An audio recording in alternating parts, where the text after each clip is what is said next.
all those parameters, the results are that they are very high. And I think this report gives a very true and accurate picture of our situation. But what probably Kenyans need to remember is, how did we get into this? We should remember that in 2014, Kenya was reclassified from a low income to lower middle income economy. The reason why this was done, I think they call it rebasing, was that Kenya would then have the capacity to borrow from international financial markets.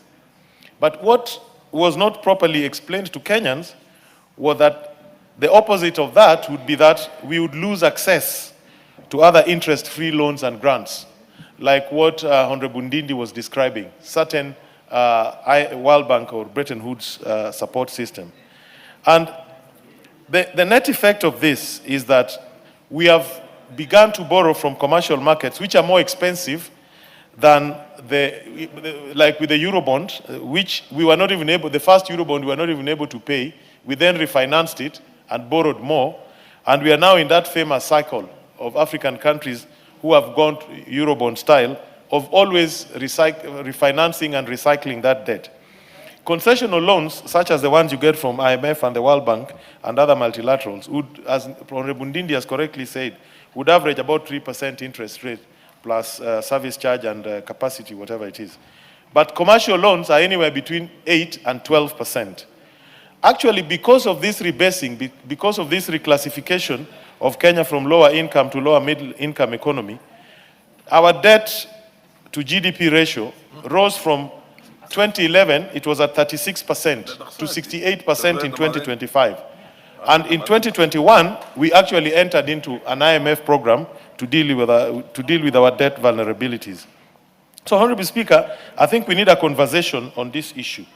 Because even the money that was borrowed from the commercial markets to finance the infrastructure, the investments did not yield the economic output that we expected, either in terms of economic performance or better export performance.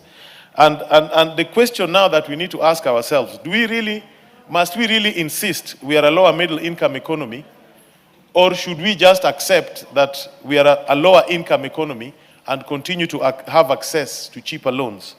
Honorable Speaker, there are other issues that we need to talk about when we discuss Kenya's debt problems.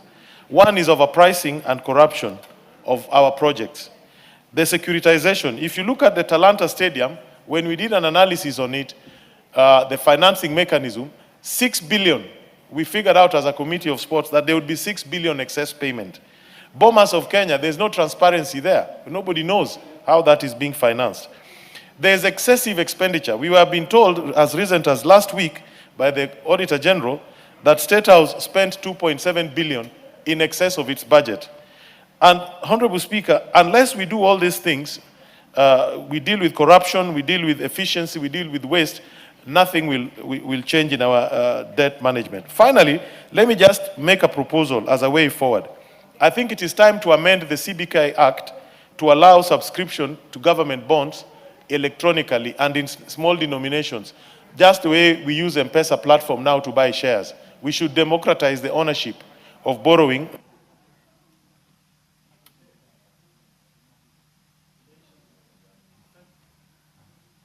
The Honorable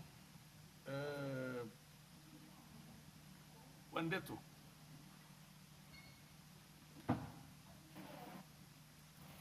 Wandeto. Yes.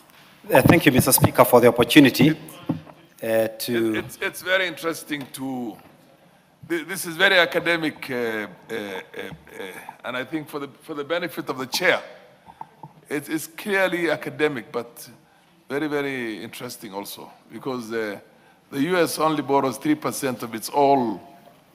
I want Ndini Nyoro to hear this.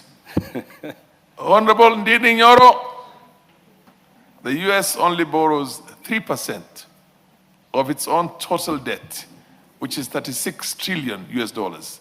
And they only borrow 1.2 from Japan. And over 80% of the borrowing of the US government is domestic. And well, we will respond at a later moment, because Wandeto is on there. I want everybody to hear this here. Because I'm trying to see if there's a parallel. If you borrow domestically, it's bad, or if you borrow externally. In both cases, there are success stories of both. But anyway, continue, Wandeto. Thank you, Mr. Speaker.